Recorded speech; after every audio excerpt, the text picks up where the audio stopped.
Bismillahirrahmanirrahim. Assalamualaikum warahmatullahi wabarakatuh. Alhamdulillahi ala ihsanihi wa syukru lahu ala taufiqihi wa amtinanihi wa asyhadu an la ilaha illallah wahdahu la syarika lahu ta'ziman li sya'nihi wa asyhadu anna Muhammadan abduhu wa rasuluhu da'ila ridwanihi. Allahumma shalli alaihi wa ala alihi wa ashabihi wa ikhwani. Hadirin hadirat yang dirahmati Allah Subhanahu wa taala, kita masih masuk dalam bab istiqbalul qiblah wal masajid, bab tentang menghadap kiblat dan tentang masjid-masjid. Kita masuk pada bab ke-40, bab idhatil imamin nasa fi itmamis salati wa dzikril qiblah.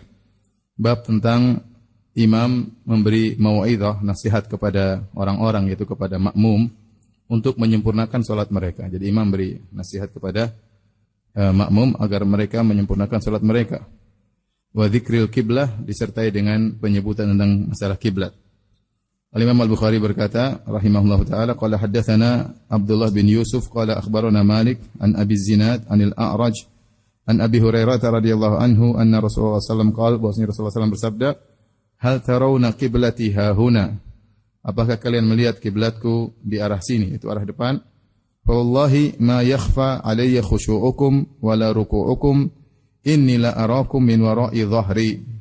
Kata Nabi sallallahu alaihi wasallam, demi Allah tidak tersembunyikan dariku atau tidak samar kepadaku khusyuk kalian dan juga rukuk kalian. Sungguh benar-benar aku melihat kalian dari belakangku. Sungguh aku benar-benar melihat kalian dari belakangku. Maksudnya Nabi SAW berkata kepada para sahabat agar mereka menyempurnakan salat mereka dan menyempurnakan rukuk mereka dan menyempurnakan khusyuk mereka. Nabi SAW mengatakan, kalian lihat kiblatku, hal tarawna kiblati hahuna, kalian lihat kiblatku di depan. Meskipun aku menghadap depan, Nabi berkata, ketahuilah aku bisa melihat kalian dari belakangku. Melihat rukuk kalian, khusyuk kalian, dan juga salat kalian. Dan ini diantara dalailin nubuwah, diantara mukjizatnya Nabi sallallahu alaihi wasallam. Maka hadis ini berbicara tentang kiblat, ya, kiblat di depan. Meskipun Nabi menghadap ke arah kiblat, tapi Nabi bisa melihat yang ada di belakang. Dan juga ini sebagaimana judul yang disebutkan oleh Imam Bukhari, yaitu idhatul imam nas, ya, ala itmamis shalah, yaitu imam memberi nasihat kepada makmum agar mereka menyempurnakan salat, ya. Jadi Nabi sallallahu alaihi wasallam menyuruh mereka untuk menyempurnakan khusyuk mereka. Ini menunjukkan pentingnya khusyuk, karena Nabi sebutkan, aku melihat khusyuk kalian, aku melihat rukuk kalian. Ya, berarti khusyuk secara zahir juga harus diperhatikan, terlebih lagi khusyuk secara apa? Batin. Yang Nabi lihat kekhusyuan mereka zahir atau batin? Zahir, yang batin Nabi tidak lihat. Berarti seorang tatkala salat hendaknya dia khusyuk juga secara zahir. Jangan dia salat sambil kemudian gerak-gerak, jangan sambil pegang-pegang jenggot, apalagi jenggotnya enggak ada. Jangan sebagian orang pegang apa kumis, ya, sebagian orang sambil ngupil, ya, jangan, ya akhi, subhanallah. Sebagian ngelihat jam, imamnya lama banget katanya. Jadi maksud saya khusyuk zahir itu membantu khusyuk batin. Yang Nabi lihat dari belakang khusyuk zahir, depan orang pun Nabi tidak bisa melihat khusyuk, karena itu masalah hati. Tapi khusyuk zahir juga dituntut, ya. Maka seorang tatkala salat jangan banyak bergerak kecuali ada keperluan untuk bergerak, ya. Selama tidak ada keperluan maka dia berusaha untuk khusyuk, dan itu menunjukkan kepatuhan di hadapan, ya, Allah Subhanahu wa taala. Kalau kita berhadapan dengan raja kemudian kita gerak-gerak pelongak-pelongok kanan kiri, kemudian gerak sini goyang sini, goyang sana, tentu menunjukkan kita tidak sopan di hadapan raja tersebut. Bagaimana lagi kita berada di depan Rabbul Alamin, apalagi kita sedang bermunajat kepada Rabbul Alamin, ya, sebagaimana sudah kita sebutkan, kata Nabi sallallahu alaihi wasallam, inna ahadakum idza kana fi sholati fa innahu yunaji rabbahu. Sungguhnya salah seorang dari kalian kalau dia sedang dalam salat, dia sedang bermunajat dengan Rabbnya. Baik, apa yang dimaksud dengan Nabi melihat dari belakang? Melihat dari belakang, ya. Inni la arakum min wara'i dhahri. Sungguhnya aku melihat kalian dari belakangku, ya. Sebagian Ibnu Hajar menyebut beberapa pendapat. Ada yang mengatakan maksudnya aku mengilmui, ya, tentang kalian, ya, dari belakangku, ya. Meskipun aku tidak lihat dengan mataku, tapi aku mengilmui. Ada yang mengatakan seakan-akan Allah menampakkan di depan mata Nabi apa yang terjadi di belakang. Ini pendapat, ya. Jadi Allah membuat sesuatu di depan Nabi sehingga Nabi bisa melihat dari depan, tapi yang dilihat di belakang, ya. Seperti layar di depan dibuat oleh Allah, Nabi bisa lihat.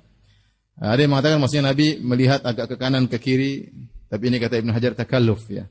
Ke kanan ya tidak mungkin lihat ke belakang, ya. Kecuali Nabi tengok ke belakang, ya. Hanya ke kanan sedikit, ke kiri sedikit, tentu tidak bisa melihat ke belakang.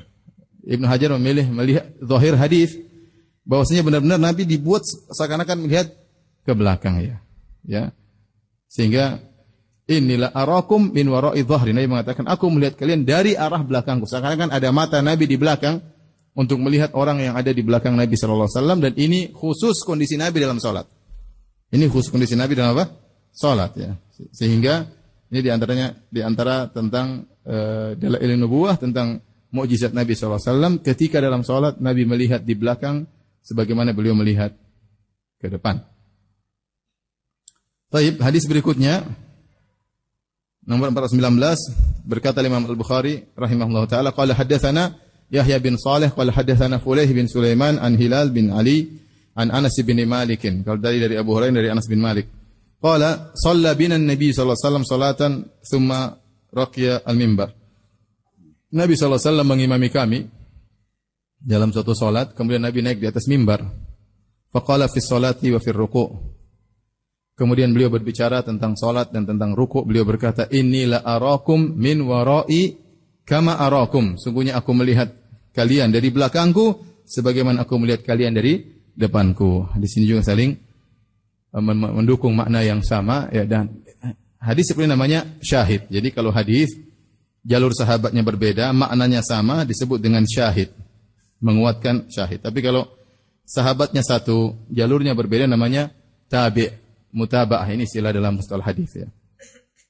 Hadis ini maknanya sama, datang dari beberapa sahabat, yang dari Abu Hurairah, dari Anas bin Malik radhiyallahu taala anhu.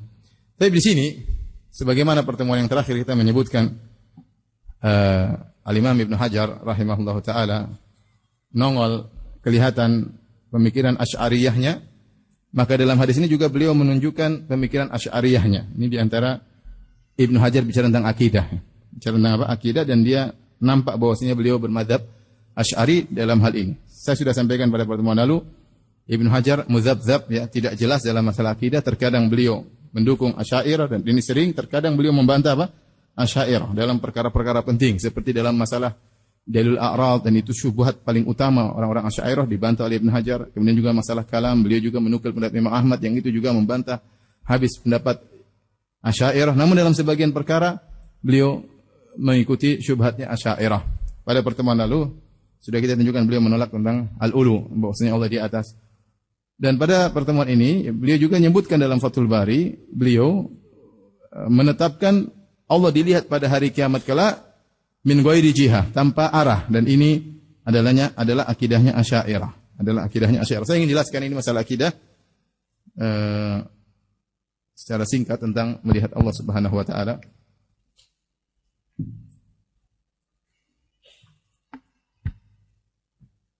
Kita tahu bahwasanya ru'yatullah ya,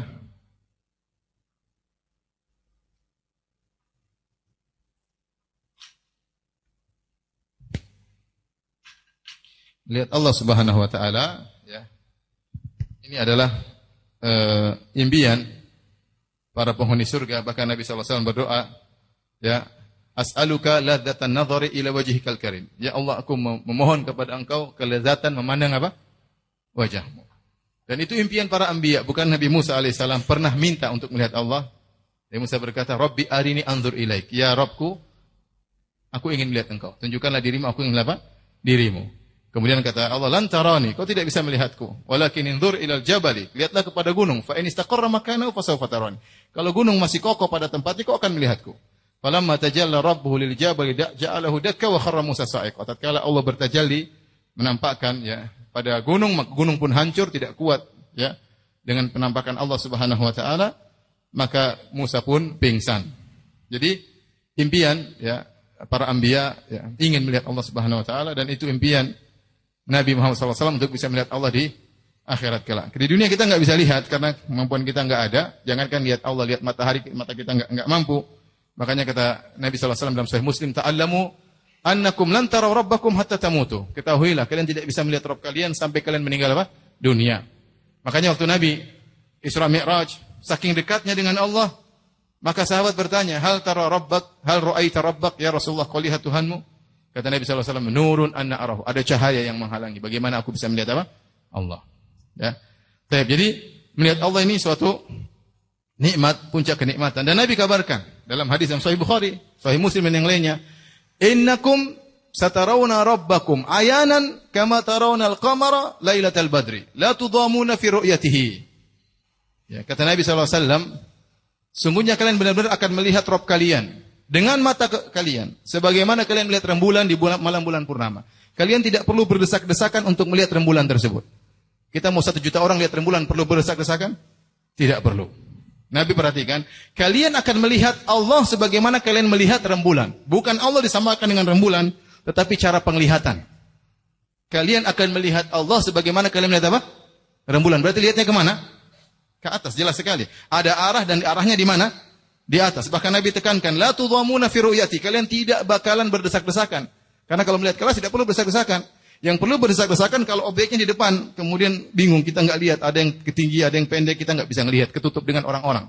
Tapi kalau objeknya di atas, maka semua bisa lihat. Dan Nabi jelaskan, ini hadis sahih, Sahih Bukhari, Sahih Muslim, dan hadis tentang melihat Allah Subhanahu Wa Taala di hari kiamat diriwayatkan lebih dari 20 sahabat. Paham? Ini akidah Ahlussunnah. Orang-orang yang beriman akan melihat Allah pada hari kiamat, dan itu puncak kelezatan di surga, dan mereka melihat seperti melihat rembulan. Ada arahnya atau tidak? Arah, jelas. Melihat ya depan mata, mau lihat gimana? Mau lihat ke arah belakang, mau arah kanan, mau arah kiri, tetap aja melihat kemana? Ke arah. Paham? Baik. Bagaimana ru'yatullah? Maka di sini ada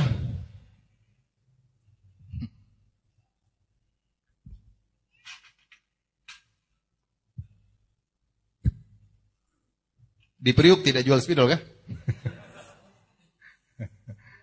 Ada ya? Kalau nggak ada saya bawa dari Jakarta Timur. Ini Ahlussunnah. Saya akan menyampaikan apa pendapat Al-Imam Ibnu Hajar rahimahullah. Beliau orang alim, kita banyak faedah dari beliau, tapi tidak ada yang maksum. Yang maksum cuma siapa? Nabi Muhammad sallallahu alaihi wasallam. Saya di sini ada Jahmiyah dan Al-Mu'tazilah. Di sini ada Al-Asy'ariyah dan Al-Maturidiyah. Al-Maturidiyah ya. Ahlussunnah menyatakan Allah dilihat pada hari kiamat kelak. Di arah mana? Atas atau bawah? Atas. Jelas ya. Ya namanya lihat masih. Dan dalilnya terlalu banyak. Tadi hadis, kalian akan melihat Allah dengan apa? Sebagaimana melihat rembulan. Waktu Nabi ditanya, Isra Mi'raj, engkau melihat Allah, ada cahaya. Berarti Nabi kan melihatnya, paham? Ada cahaya, bagaimana aku bisa melihatnya? Ada cahaya yang menghalangi. Berarti kan arah atau tidak? Arah. Kalau tidak ada cahaya tersebut, Nabi akan melihat. Tapi kata Nabi, nurun anna arahu, ada cahaya yang menghalangi. Bagaimana aku bisa melihat? Berarti ngelihatnya ke arah atau tidak? Ke arah. Nabi Musa waktu minta lihat Allah, Allah suruh ke arah atau tidak? Kata Allah, walakin dur ilal jabali. Lihatlah ke arah apa? Gunung. Ya, berarti lihat ya, namanya kita ngelihat pasti ada ngelihat ya. Ada arahnya enggak lihat? Kalau ngelihat tanpa arah terus gimana melihat enggak ada arah? Coba bisa bayangkan melihat tanpa arah ya. Mau ada visual tetap aja ada arah. Mau visualnya sebelah sini, mau lihat pakai telinga pun tetap aja ada arahnya. Namanya melihat pasti ada arahnya. Dan ini konsekuensi yang sangat logis. Bahwasanya melihat pasti ada arahnya. Nah, Jahmiyah mereka menolak. Mereka katakan Allah tidak di atas dan tidak dilihat. Karena mereka tahu di antara konsekuensi ya, di antara konsekuensi Allah tidak di atas, Allah tidak bisa dilihat. Karena kalau mereka bilang Allah dilihat berarti Allah fi jihah, pasti Allah di arah. Sehingga mereka konsisten dalam kesesatan mereka, konsisten ya. Allah tidak di atas, Allah tidak bisa dilihat. Selesai. Kenapa syubhatnya? Kata mereka, ya, syubhatnya ada dua, ya. Kalau Allah di arah atas,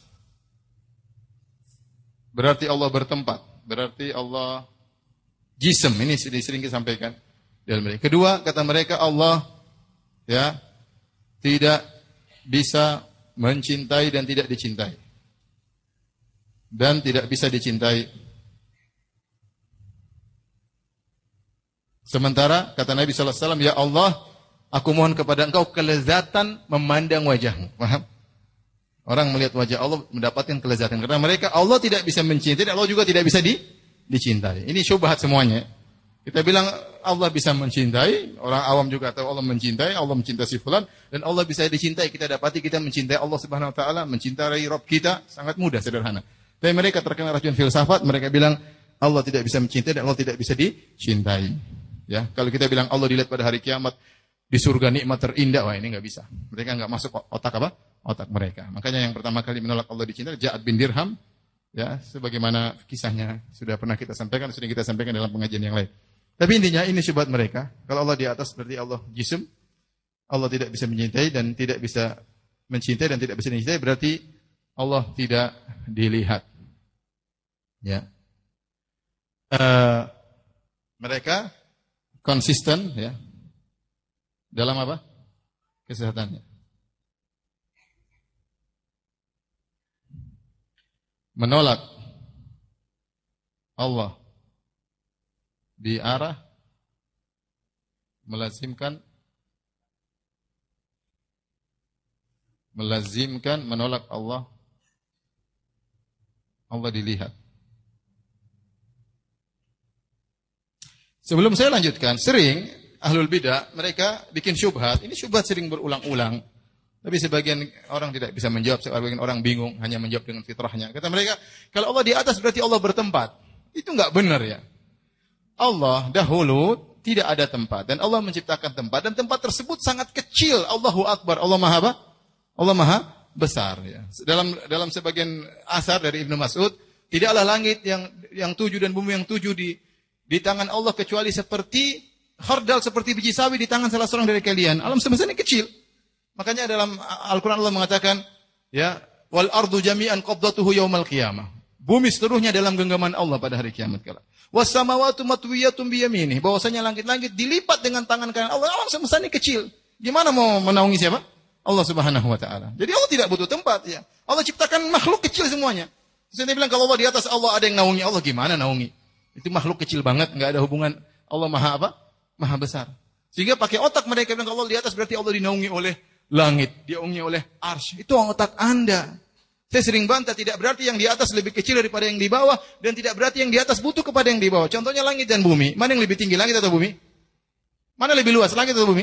Langit, langit lebih luas. Bahkan bumi dalam langit. Dalam langit ada matahari, ada rembulan, ada bintang-bintang, begitu luas. Dan langit tidak butuh dengan bumi. Bi ghairi amadin tarawunaha, langit tidak butuh. Kalau bumi hancur, langit bukan berarti hancur. Ya. Jadi tidak semua yang di atas lebih kecil daripada yang di bawahnya, dan tidak semua yang di atas butuh kepada yang di bawahnya. Paham ini? Ini logika sederhana. Kalau itu antara makhluk dengan makhluk, apalagi antara Allah dengan makhluk. Bagaimana kita bilang Allah di atas, kemudian Allah dinaungi oleh langit?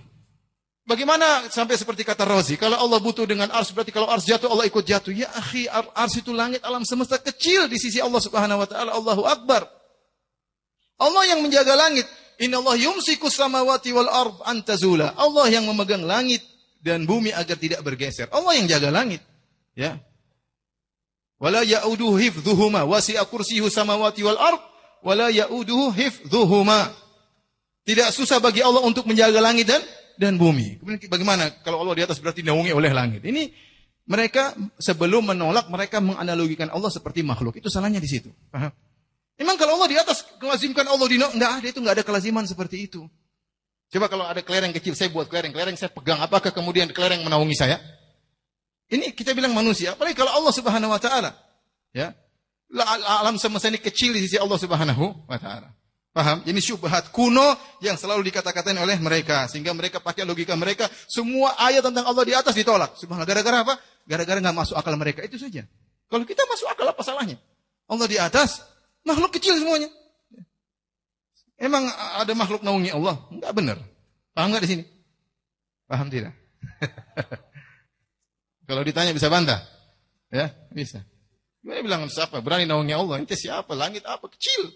Paham? Baik, jadi ditolaklah oleh Jahmiyah dan Mu'tazilah. Dan mereka kongsi dalam kesesatan. Mereka mengatakan, kita kan nolak Allah di atas. Kelaziman dari menolak Allah di atas berarti Allah enggak bisa dilihat. Karena mereka tahu kelaziman dari melihat berarti Allah di arah. Sementara mereka menolak Allah di mana? Di atas. Mereka konsisten. Nolak Allah di atas sekaligus nolak Allah dilihat. Paham?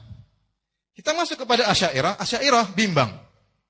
Makanya mereka dikatakan dalam hal ini mukhannatsatul Jahmiyah. Dikatakan mukhannatsatul al-Mu'tazilah. Bancinya Mu'tazilah. Ini pernyataan sebagian orang ya. Kenapa? Karena mereka menggabungkan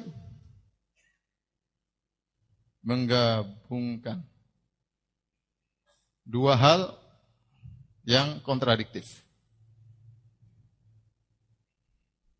Kata mereka, Allah bisa dilihat tapi tanpa arah. Tanpa apa? Arah. Karena mereka menolak Allah di arah. Mereka menolak Allah di atas, tapi terlalu banyak dalil mutawatir dalam Al-Qur'an. Ya.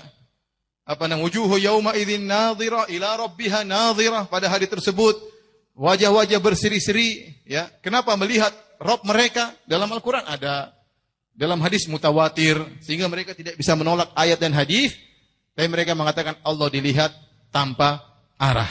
Dan ini suatu yang sangat tidak logis, bagaimana melihat tidak di arah. Paham? Sehingga karena itu mereka khilaf. Dua pendapat. Yang pertama adalah pendapatnya seperti Ibrahim Laqani dalam kitabnya Jawharut Tauhid, dia mengatakan Allah dilihat dengan bil absar, dengan mata manusia,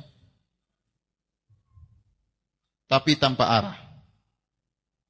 Antum bisa bayangkan atau tidak? Melihat tapi tidak ada, gimana melihatnya? Paham? Pendapat kedua adalah pendapat dipilih Al-Ghazali. Dipilih oleh Al-Ghazali. Kayaknya Ibnu Hajar condong pada pendapat kedua. Maksudnya melihat adalah melihat dengan melihat, maksudnya sama dengan hati tambahan ilmu. Tambahan ilmu. Jadi ziyadatul inkishaf. Kata mereka, ziyadatul inkishaf.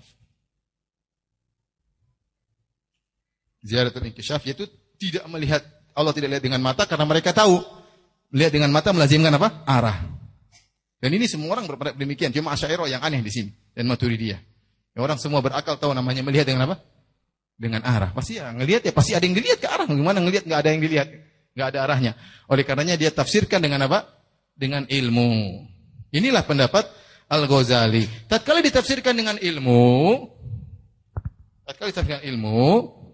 inilah sama dengan pendapatnya Mu'tazilah. Mu'tazilah juga mentakwilkan seluruh melihat dengan apa? Tambahan ilmu tentang Allah Subhanahu wa taala. Jadilah pendapat mereka mirip dengan pendapat apa? Mu'tazilah. Yang konsekuen Allah dilihat dengan mata tapi tidak diarah, ini diketawain sama Mu'tazilah. Maka Az-Zamakhsyari dalam kitabnya Al-Kasyaf tafsir, Al-Zamakhsyari ahli bahasa. Ya, ada apa balaghahnya luar biasa ya, tapi beliau bermazhab Mu'tazilah. Dalam tafsirnya beliau berkata, mengejek Asy'ariyah. Dia ditanya, "Nah, Allah bisa dilihat tanpa arah?" Kata orang Asy'ariyah, "Bila kaif?" Tanpa bagaimananya? Tanpa bagaimananya? Kita ahlu sunnah kalau ditanya, Allah punya tangan, iya. Bagaimana tangan Allah? Kita bilang, bila kaif, tidak tahu bagaimananya. Tapi tangan Allah kita yakini ada. Bagaimana wajah Allah? Kita bilang, kita enggak tahu bagaimananya. Karena kita tidak tahu zat Allah, maka kita tidak tahu apa? Bagaimana wajahnya, bagaimana tangannya, tapi kita tahu Allah punya tangan, Allah punya wajah. Paham? Adapun Asy'ariyah mereka mengatakan cara melihatnya bukan Allah yang bila kaif, tapi cara melihatnya, manusianya cara melihatnya yang bila kaif. Nah, kita bilang semua orang tahu manusia cara melihatnya ke depan atau tidak? Paham? Ya ada arahnya enggak? Di bila kaifnya Asy'ariyah di sini bukan berkaitan dengan Allah, tapi berkaitan dengan cara melihat manusia. Paham tidak? Saya ulangi ya, kalau Ahlussunnah mengatakan bila kaif, maksudnya tentang sifat Allahnya. Paham? Tangan Allah? Enggak tahu. Kalau orang tanya, ente bilang Allah punya tangan? Iya, ayat banyak, hadis banyak. Tangannya bagaimana? Kita bilang, zat Allah bagaimana? Tahu enggak kau? Kalau kau tahu zat Allah, saya tahu nanti bagaimana tangan Allah. Kalau kamu enggak tahu zat Allah, ya enggak tahu namanya bagaimana tangan Allah. Paham? Tapi mereka sedang berbicara bila kaif adalah tentang bagaimana cara melihat manusia kepada Allah Kata mereka, bila kaif, tidak tahu bagaimana caranya. Padahal kita tahu namanya kita melihat, ya, kita semua ngerti. Dan Rasulullah sedang berbicara dengan kita dengan bahasa Arab. Bahwasanya melihatnya melihat. Makanya Nabi mengatakan lihat seperti rembulan. Paham? Seperti melihat apa? Rembulan. Sampai sini paham? Akhirnya Zamakhsyari membuat satu syair mengejek mereka. Kata Zamakhsyari dalam tafsirnya, la jama'atun sammau hawahum sunnatan. Ya. La jama'atun humrun la amri mukafah. Kata dia, ada sekelompok orang, maksudnya Asy'ariyah, menamakan hawa nafsu mereka dengan sunnah. Asy'ariyah mengatakan ahlu sunnah. Kata dia itu hawa nafsu. Ahlu hawa nafsu katanya. Ini Mu'tazilah perang sama Asy'ariyah. Kata dia, sebagian kelompok menamakan diri hawa nafsu mereka dengan sunnah, ahlu sunnah. Padahal apa? Ahlul hawa. Ini kata Mu'tazilah kepada Asy'ariyah. La jama'atun, sungguh sekelompok manusia tersebut seperti humrun mukafah, seperti keledai-keledai yang dipasang pelananya. Artinya orang-orang bahlul. Ngejek karena bicara sesuatu yang tidak masuk logika. Ya. Ya. Qad syabbahuhu bi khalqihi wa takhawwafu syuna al-wara fatasattaru bil balkafah. Mereka telah mentasbih Allah dengan makhluknya tatkala mereka mengatakan Allah bisa dilihat, karena menurut Mu'tazilah Allah bisa dilihat berarti apa? Tasbih. Namun karena mereka takut cercaan manusia, kata mereka, maka mereka bersembunyi di balik perkataan mereka, tidak tahu bagaimananya. Jadi Allah bisa dilihat oleh manusia pada hari kiamat dengan mata mereka, tetapi tanpa arah. Ini jadi bahan tertawaan orang-orang Mu'tazilah karena tidak logis, ya. Karena tidak logis. Paham? Ahlus sunnah yang sederhana, Allah dilihat hari kiamat di arah atas. Susah atau mudah? Selesai. Apa susahnya? Mau takwil ini, takwil anu, takwil ini, mau takwil terlalu banyak mau ditakwil. Coba tadi hadis Nabi, innakum satarawna rabbakum ayanan kama tarawna al-qamar lailatal badri. Ini mau ditakwil bagaimana? Kalian akan melihat Allah pada hari kiamat dengan mata kalian sebagaimana kalian lihat rembulan. Kalian tidak perlu berdesak-desakan. Mau ditakwil gimana? Susah. Mau takwil semua isinya hadis mau teka-teki kalau begitu. Ayat-ayat semuanya teka-teki. Ya. Kalau Nabi tanya, hari Isra Mi'raj, apakah engkau melihat Rabbmu? Kata Nabi, nurun anna arahu, ada cahaya, bagaimana aku bisa melihat? Ya kan enggak usah dilihat ya Rasulullah, kan tinggal tambah ilmu aja. Allah kan tidak perlu ada arah, kenapa ente harus lihat cahaya? Kan lihat cahaya di depan atau di belakang Nabi? Di depan ada arah atau tidak? Ada, berarti ada arahnya. Waktu Nabi Musa berkata, arini anzur ilaik, ya Allah tunjukkanlah aku ingin lihat engkau. Kata Allah, unzur ilal jabal, lihat ke gunung. Kalau dia masih kokoh, kau bisa lihat aku. Berarti ada arah atau tidak? Ada. Paham? Jadi maksud saya, ini perkara sederhana. Akidah Ahlussunnah itu sederhana. Tapi udah masuk filsafat, jadinya Mu'tazilah, jadinya apa? Asy'ariyah. Paham? Sampai sini paham? Kita mau lanjut nih. Ya. Nah ini saya sampaikan bagaimana Ibnu Hajar, dia lebih condong kepada arah sini. Nanti kita bacakan perkataan Ibnu Hajar rahimahullah ta'ala.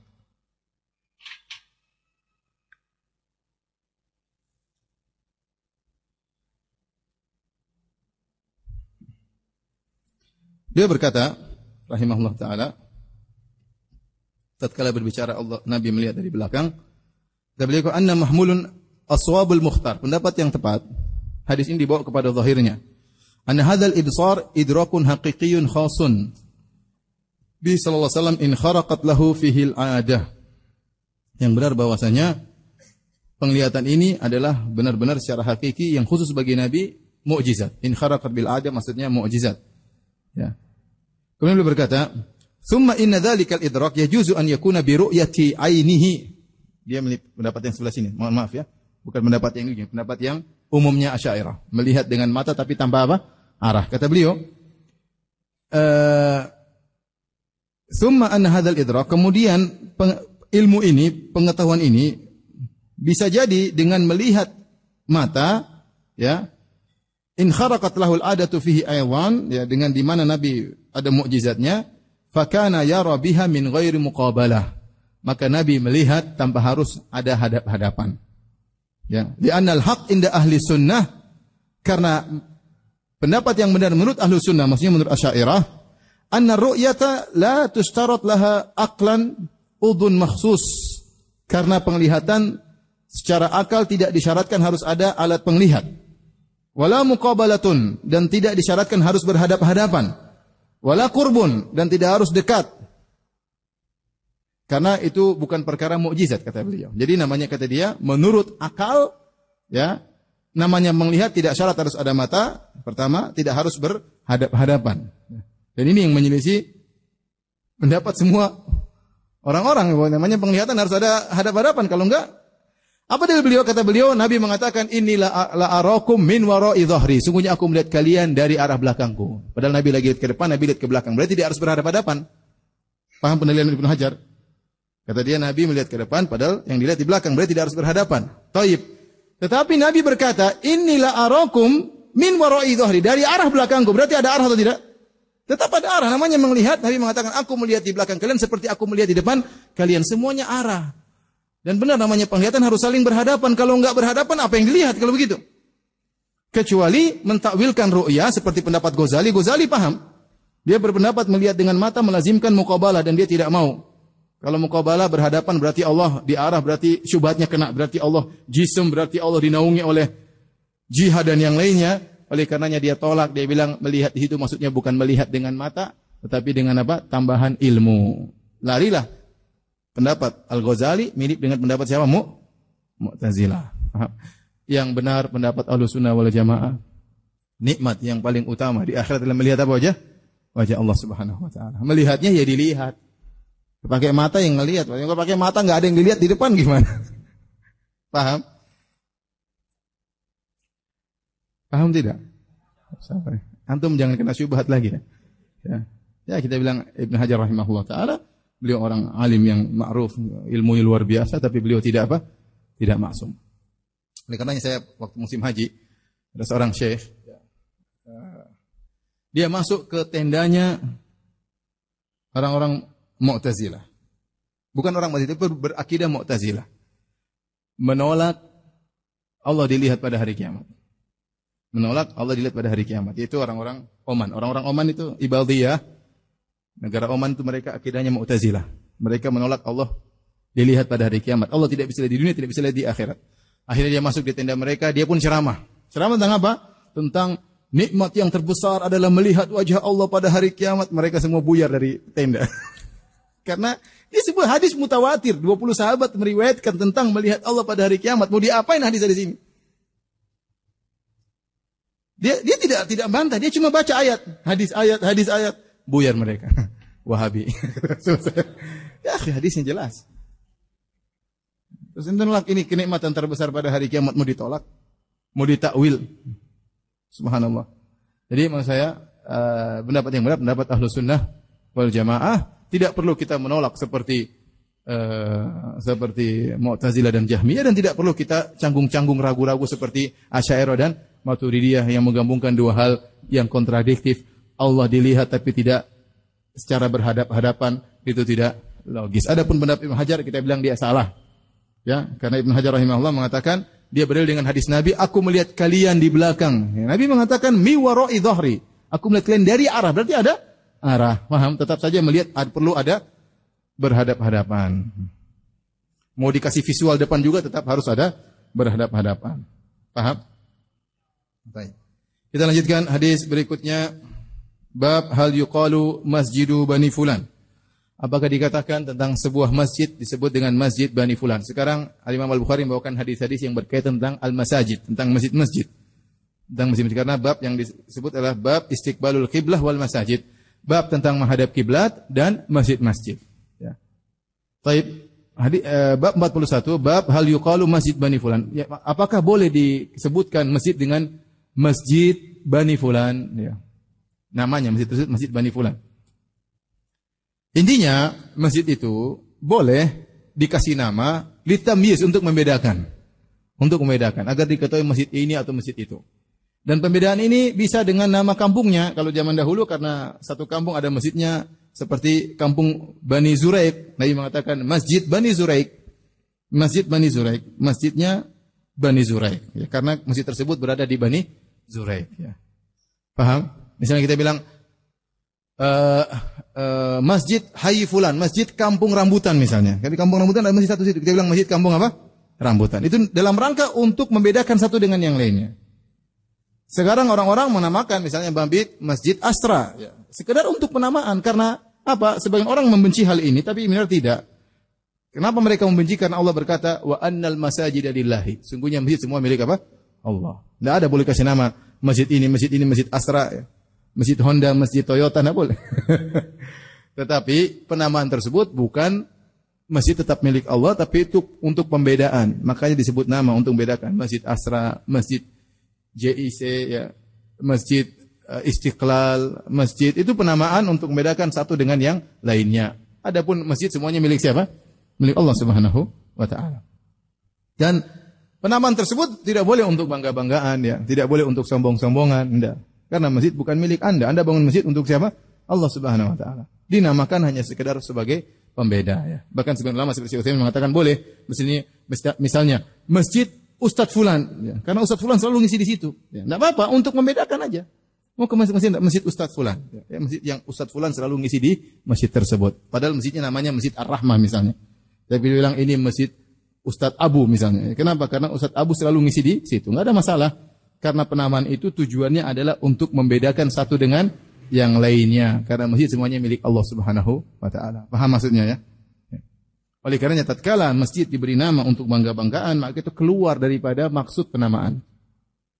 Kalau masjid diberi nama dalam rangka bangga-banggaan, ya, masjid bapakku misalnya, untuk bangga yang bangun bapakku misalnya, maka ini tidak boleh, ini riya. Padahal Nabi mengatakan, man bana lillahi masjidan, barang siapa yang bangun masjid untuk Allah Subhanahu wa taala, karena masjid milik Allah. Maka penamaan fungsinya bukan untuk bangga-banggaan, untuk riya-riyaan, ya, tetapi adalah untuk membedakan satu dengan yang lainnya. Baik, Al-Imam Al-Bukhari berkata qala haddatsana Abdullah bin Yusuf. Imam Bukhari rahimahullah berkata, haddatsana Abdullah bin Yusuf qala akhbarana Malik an-Nafi' an Abdullah bin Umar anna Rasulullah sallallahu alaihi wasallam sabaqa bainal khayl allati udmirat minal hafya wa amaduha thaniyatul wada'. Wa sabaqa bainal khayl allati lam tudmar minath thaniyati ila masjidi Bani Zuraiq. Wa anna Abdullah bin Umar kana fi man sabaqa biha. Kata Ibnu Umar, sungguhnya Rasulullah SAW mengadakan lomba bainal khayl, antara kuda-kuda allati utmirat minal hafya, kuda-kuda yang utmirat artinya kuda-kuda yang dikasih makan, kemudian dia kuat, setelah itu dipuasakan menjelang pertandingan, dipuasakan, kemudian ditaruh penutup sehingga dia berkeringat, sehingga dia menjadi lebih ringan, ya, kemudian dilombakan. Dilombakan. Jarak lombanya dari hafya, ujungnya adalah Thaniyatul Wada'. Thaniyatul Wada' itu arah kalau seorang ingin pergi ke arah Tabuk. Kata para ulama jaraknya sekitar 7 mil. 7 mil berapa? 1 mil 1,8 kilo kali 7 sekitar berapa? Coba hitung berapa? 7 kali 8 berapa? 56 ya. 56 tambah berarti 100 berapa? 12,6 ya. 12,6 sekitar 13 km. Sekitar 13 km atau sekitar 12 km. Kemudian Nabi juga mengadakan lomba bainal khayl allati lam tutmar, antara kuda-kuda yang tidak dikhususkan, dipuasakan, dikurangi makanannya, dikasih keringat supaya ototnya kuat, artinya kuda-kuda gemuk. Cuma jaraknya minas tsaniyah ila masjid Bani Zuraiq, dari Tsaniyah kepada masjid Bani Zuraiq jaraknya sekitar 1 mil aja.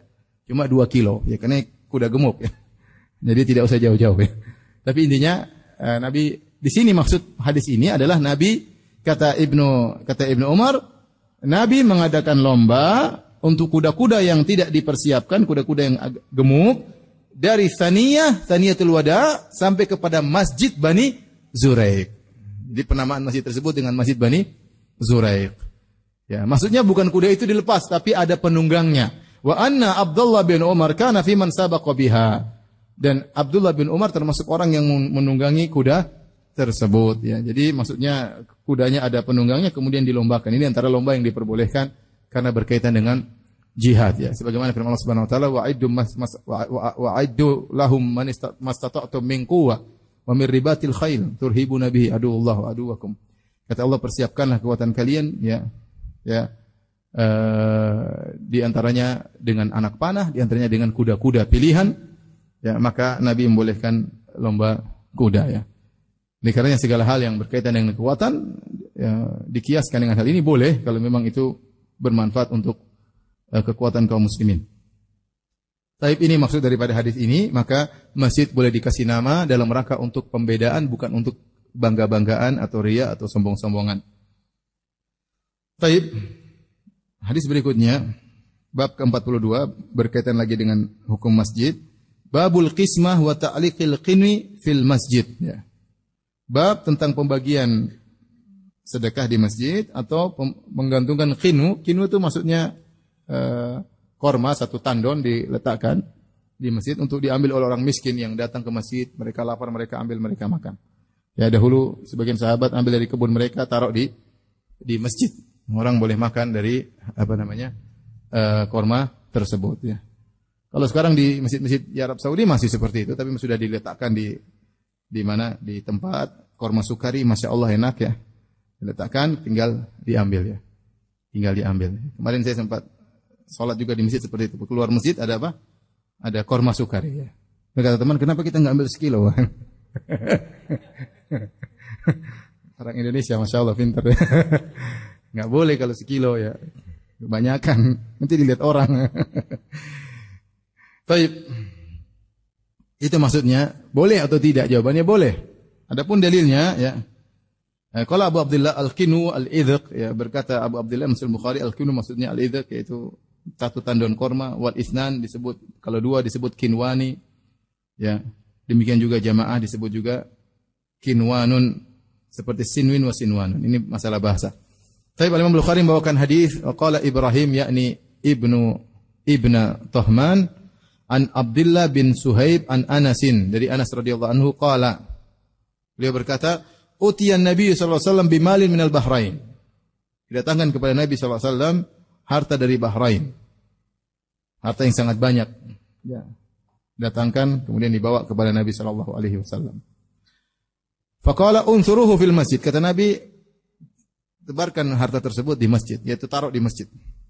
Wa kana aktsara malin utiya bihi Rasulullah sallallahu alaihi wasallam, dan itu harta terbanyak yang pernah didatangkan dari luar kota ke kota Madinah kepada Nabi sallallahu alaihi wasallam.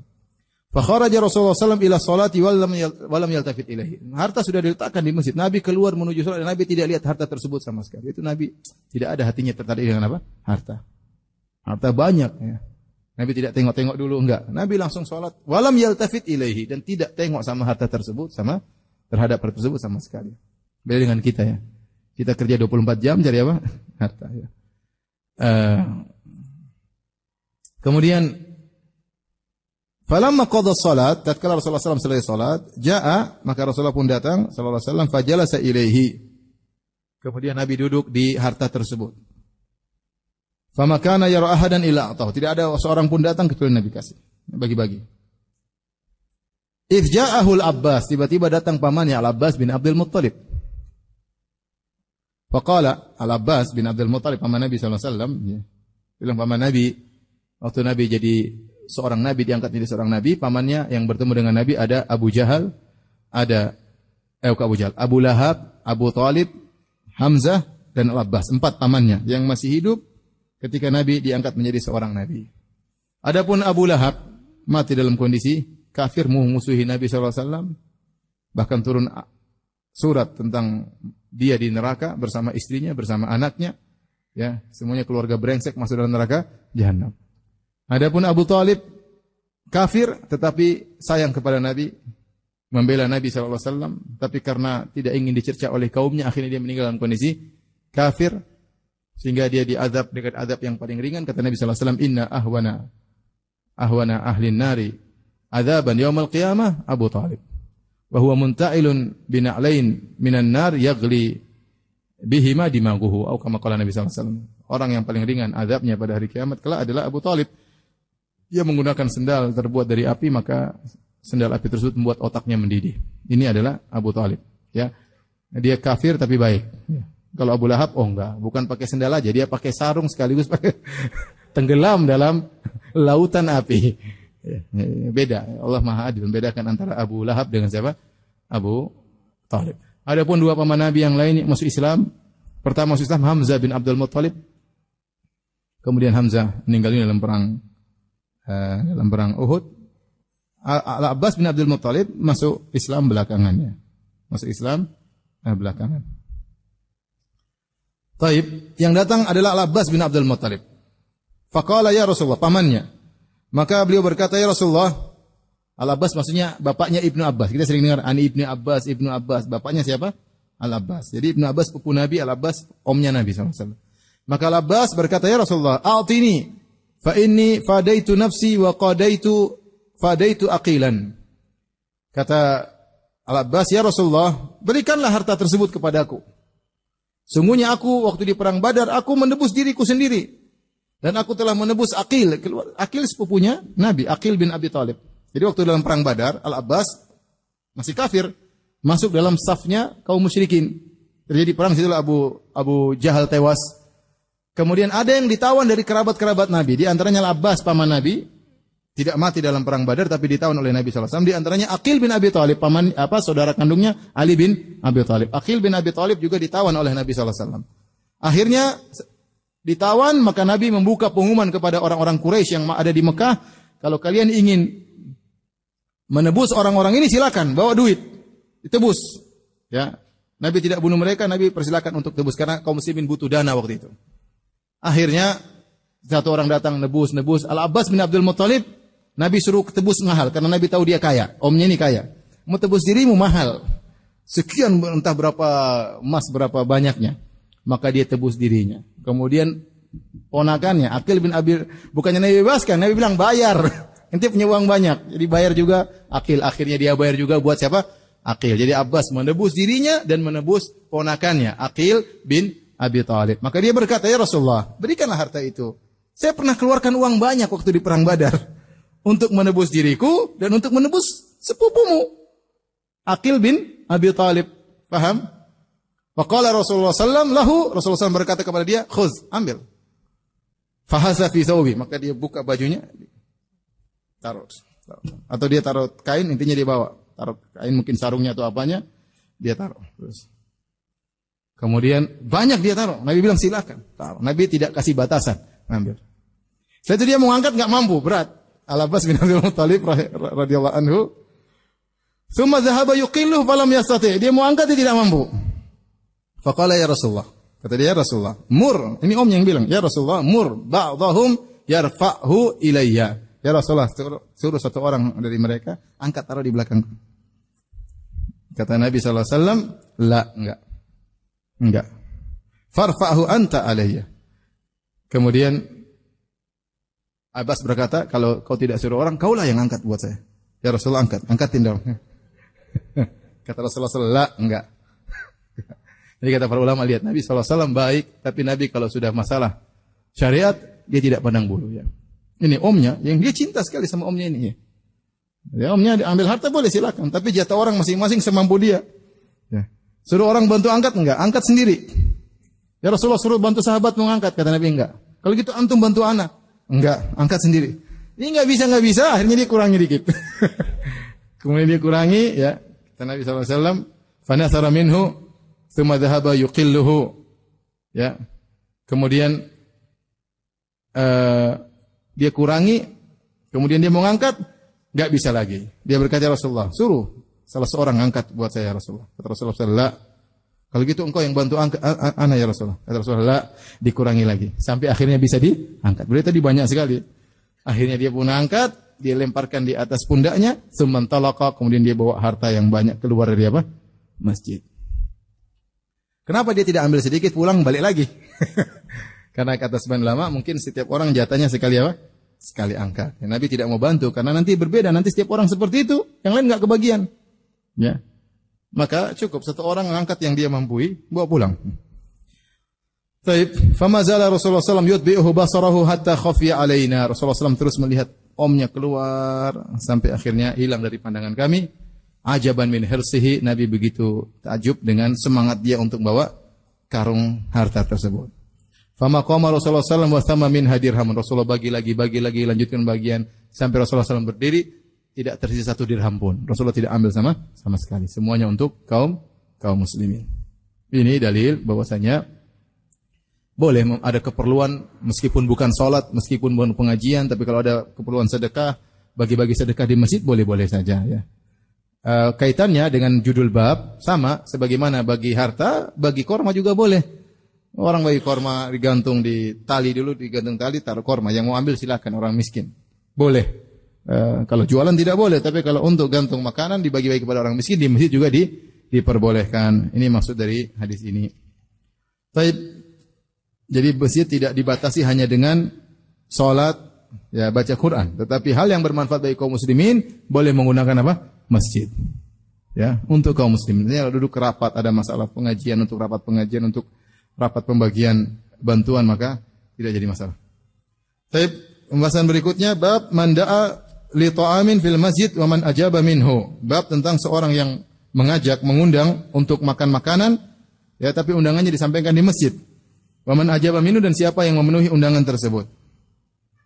Qala haddatsana Abdullah bin Yusuf akhbarana Malik an Ishaq bin Abdullah sami'a Anasan qala. Anas berkata radhiyallahu anhu, wajadtu Nabi sallallahu alaihi wasallam fil masjid. Aku mendapati Nabi di masjid. Ma'ahu nasun, bersamanya ada sekelompok orang. Fakumtu, maka aku pun berdiri. Faqala li, maka Nabi berkata kepadaku, arsalaka Abu Talhah, apakah Abu Talhah yang mengutusmu wahai Anas? Kita tahu Anas ibunya Ummu Sulaim, bapaknya Anas yaitu Malik, Anas bin Malik. Malik meninggal dalam kondisi kafir. Ya, kemudian istrinya Ummu Sulaim, ibunya Anas, menikah dengan Abu Talhah.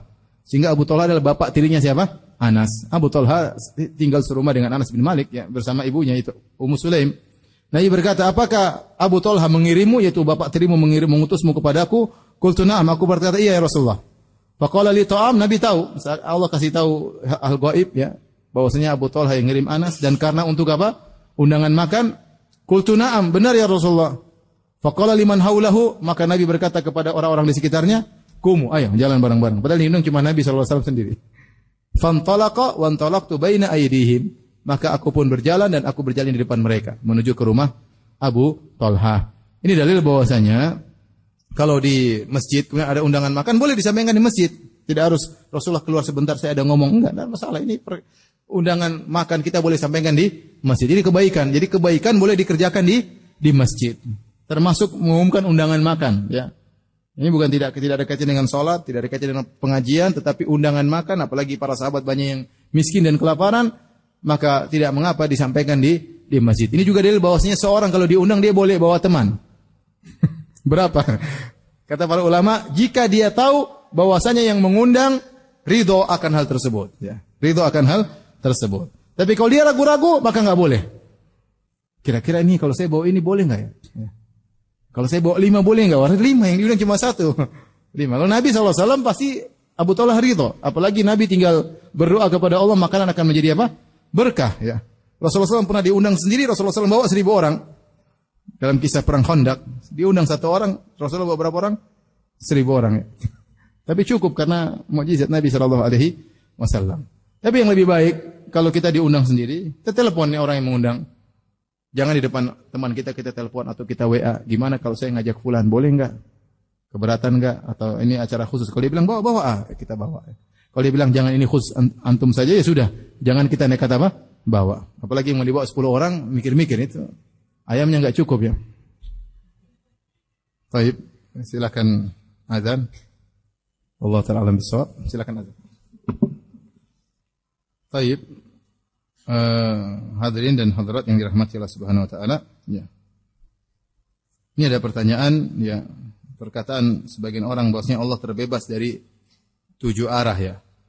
Jadi kita dalam akidah Ahlussunnah, kalau maksudnya jihad arah tersebutlah maksudnya suatu arah yang menaungi Allah, yaitu jihad wujudiyah, seperti ada pemikiran ruang hampa atau ada namanya tempat menaungi Allah, maka kita bilang Allah terbebaskan dari itu semua. Tidak ada suatu arah pun yang menaungi siapa? Allah Subhanahu wa taala. Tapi kalau maksudnya arah adalah di atas, ya, jihad tersebut bukan suatu yang menaungi Allah, sebagaimana kita jelaskan tadi, Allahu Akbar, semua makhluk kecil semuanya dalam genggaman Allah Subhanahu wa taala, maka kita bilang kita tetapkan Allah di arah. Maka kalau orang mengatakan Allah di arah atau tidak di arah, kita tanya apa maksud Anda dengan arah? Kalau maksudnya arah adalah suatu tempat yang menaungi Allah, maka kita bilang Allah tidak berarah. Paham?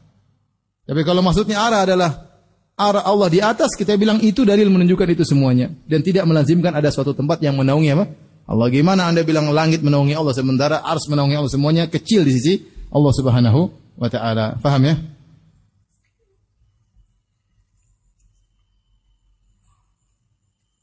Ustaz, saya mohon nasihatnya, saya sangat gelisah, istri saya seorang dokter gigi.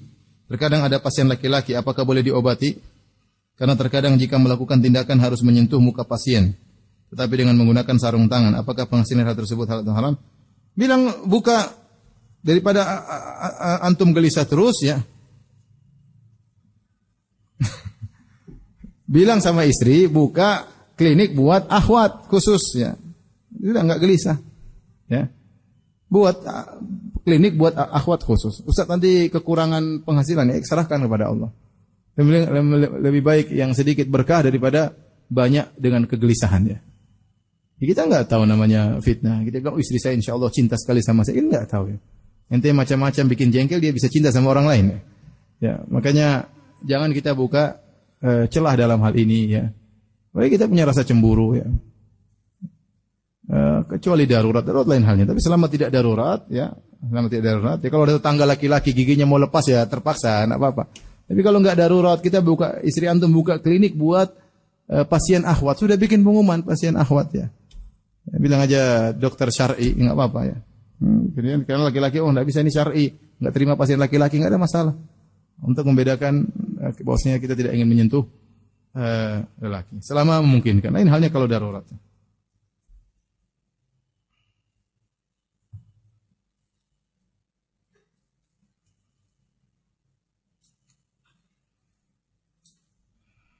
Apakah jika saf tidak dirapatkan salat menjadi tidak sah?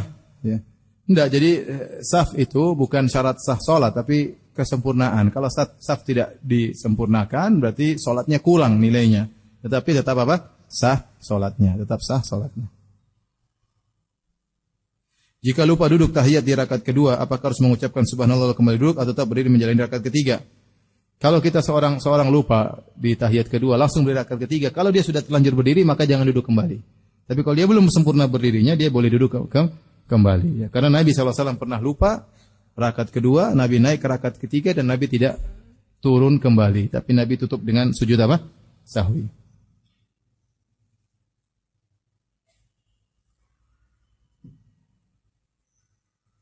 Bagaimana biar diri kita khusyuk dalam sholat? Kadang kita dalam sholat sering memikirkan kegiatan yang ada. Ya harus persiapan. Seorang persiapan merasa di hadapannya Allah, dia sedang bermunajat dengan siapa? Allah Subhanahu wa taala. Atau dia merasa kata Nabi sallu salata muwaddi'in, salatlah engkau seakan-akan ini salat yang terakhir. Itu membuat kita apa namanya? Kita enggak tahu mungkin setelah ini kita meninggal dunia. Semoga salat saya yang ini menyelamatkan saya dan mengampuni dosa-dosaku. Seperti kita akan menambah kita apa? Khusyuk ya. Tetap saja kita khusyuk enggak khusyuk 5 menit tetap berlalu, paham? Atau 3 menit lah, atau 2 menit lah, sebagian orang cepatnya. Mau khusyuk enggak khusyuk 3 menit tetap berlalu, 4 menit tetap berlalu. Ya sudah, mending kita fokus 4 menit ini agar bermanfaat. Ya, kita mikirkan perkara dalam sholat pun tidak akan menyelesaikan apa? Masalah. Ya sudah, nanti habis sholat baru kita mikir, enggak ada masalah ya. Oleh karena segala hal yang bisa membuat kita terganggu pikiran, maka kita jauhi ya. Contoh seperti HP kita silentkan. Silentkan saja, kalau ada getar kita jadi penasaran. Sudah, off kan, jangan cuma di silentkan ya. Contoh seperti itu ya. Agar kita konsen dalam sholat. Kemudian untuk laki-laki berwudu, kemudian berjalan ke masjid ya. Pas azan dikumandangkan, jawab azan, kemudian sholat 2 rakaat qobliyah, kalau ada waktu berdoa, ada waktu baca Quran. Ini membantu kekhusyuan karena ada kita prepare dan ada muqaddimah. Ya, begitu kita masuk sholat, intinya kita sudah melakukan banyak muqaddimah sehingga dimudahkan untuk khusyuk. Tapi kalau kita azan dikumandangkan, kita masih ngobrol di rumah sama kawan, sudah azan, tenang, imamnya lama, santai aja. Qomatnya lama. Begitu Allahu Akbar, langsung lari cepat-cepat. Allahu Akbar. Mas gimana mau khusyuk, susah. Saya seorang istri yang sudah berapa tahun menanti keturunan. Lalu saya berniat untuk memeriksakan diri beserta suami, seperti suami cek sperma dan lain-lain, istri cek sel telur dan lain-lain. Jika cek seperti itu, apa termasuk kita tidak sabaran dalam menanti? Saya rasa nggak ada masalah. Kita kan niatnya bukan masalah sabaran tidak sabaran. Kita disuruh untuk mengambil sebab. Ya, siapa tahu ada masalah, tidak ada masalah, maka kita perlu cek. Ya, kalau bisa diobati maka diobati. Ya. Saya pernah haji sama seorang dokter kandungan ya. Sampai teman-teman cerita ini dokter kandungan sampai pastinya di Amerika Serikat datang. Karena dia luar biasa. Saya tanya sambil ngobrol sama dia. Beberapa kali saya ketemu dalam haji juga. Bagaimana dok? Dia bilang, kata dia sebenarnya kadang masalahnya sepele. Cuma kebanyakan orang malu untuk bertanya. Ya, ada beberapa pasien saya setelah ini ternyata masalahnya sepele, hanya kurang begini. Akhirnya Allah mudahkan melahirkan. Ini satu sisi. Sisi yang lain saya punya kawan Dia dosen di Universitas Islam Madinah. Saya diundang di rumah, makan di rumahnya. Dia cerita, Firanda, saya setelah menikah 9 tahun baru punya anak. Saya bertahan, akhirnya saya berusaha. Maka saya pergi sama istri saya, pergi ke Mesir untuk bikin bayi tabung. Pergilah cuti, pergi dengan istri, sampai ke Mesir sambil liburan. Belum sampai ke proses dokter, hamil pas liburan. Ya, tapi dia berusaha untuk buat apa? Bayi tabung, tapi qadarullah sebelum menjalankan proses, sebelum bayar-bayar, ketahuan istrinya apa? Hamil ya. Tapi nggak ada masalah. Ini bukan berarti kita tidak sabar menanti. Nggak apa kita berusaha. Tapi jangan kemudian akhirnya tatkala istri kita bermasalah, kemudian kita, oh ternyata kamu yang bikin masalah. Atau ternyata mas yang bikin. Enggak, kita ada masalah kita obati, berusaha untuk diobati. Ustadz, ini kayaknya penderitaannya. Ustadz, ana baru 2 bulan menikah dengan seorang ikhwan. Sebelumnya ana sempat ta'aruf 2 bulan lalu menikah, tapi perilakunya 360 derajat berbeda dari awal. Bukan 360, 180 derajat. Kalau 360 balik lagi. Ini mungkin nulisnya sambil sedih ya. Tapi perilakunya 360 derajat berbeda dari awal bertemu. Harusnya berapa? 180 derajat. Hanya cacian dan hinaan serta fitnahan yang saya terima. Bahkan cenderung cuek dan merasa bodoh terhadap anak. Apakah anak harus bertahankan sedangkan anak malu terhadap orang tua? Istikharah kalau yang begitu ya. Tapi ya. Makanya ikhwan, lain kali kalau mau menikah ya, fadfar bidzatid din, ceklah agamanya, ya, tanya. Jangan percaya sama kalau ngelihat cuma di Facebook atau Instagram ya. Kalau Instagram semuanya soleh. Di Facebook semuanya soleh dan solehat ya. Semuanya soleh dan solehat ya. Ya. Tapi kita nggak tahu kecuali lewat teman dekatnya. Kalau kita nikah sama orang laki, bilang kakak laki-laki kita, atau kita punya teman perempuan, coba cek. Ternyata dia punya saudara laki-laki yang kenal dengan laki tersebut, coba cek, tanya 1, 2, 3 dicek. Ya, karena masalah akhlak sangat penting. Ya. Makanya Nabi SAW mengatakan, "Idza ja'akum man tardawna dinahu wa khuluquhu." Jika datang kepada kalian seorang lelaki yang melamar, yang kalian ridho tentang agamanya dan akhlaknya. Berarti ada 2 hal, agama dan akhlak. Nabi mengkhususkan akhlak. Jadi seorang, Masya Allah, penampilan sunnah, saf pertama selalu paling depan. Kalau sholat selalu paling depan di saf pertama, tapi akhlak nggak ada. Ya tidak menghormati orang tua misalnya, ya. Maka kita harus mencari yang mengumpulkan dua-duanya ya. Dan ini tidak mungkin kita tahu, namanya perempuan ya, tidak tahu kecuali dari informasi. Sekali lagi jangan lihat informasi di mana? Di Instagram dan Facebook, Twitter. Semuanya soleh dan apa? Solehat ya. Kalau sudah begini, cobalah pihak ketiga masuk untuk menasihati ya. Tapi saya bilang begini, serahkan kepada Allah ya. Memang benar ada pengalaman-pengalaman seorang laki istrinya buruk, kemudian dia berdoa akhirnya bisa berubah. Tapi itu butuh kesabaran tinggi. Ya, akhirnya berubah jadi wanita soleha. Tapi itu sebaliknya, ada seorang wanita soleha suaminya buruk, dia bersabar berdoa akhirnya berubah. Tapi itu tidak bisa kita pasti suatu yang gaib ya. Terserah anti mau menempuh jalur perbincangan di antara orang tua, atau anti mau cerai ya, mumpung belum punya anak, oke saja kalau memang demikian ya. Tapi maksud saya tetap harus dikonsultasikan ya, dan berusaha cari jalan solusi, karena cerai itu yang terakhir.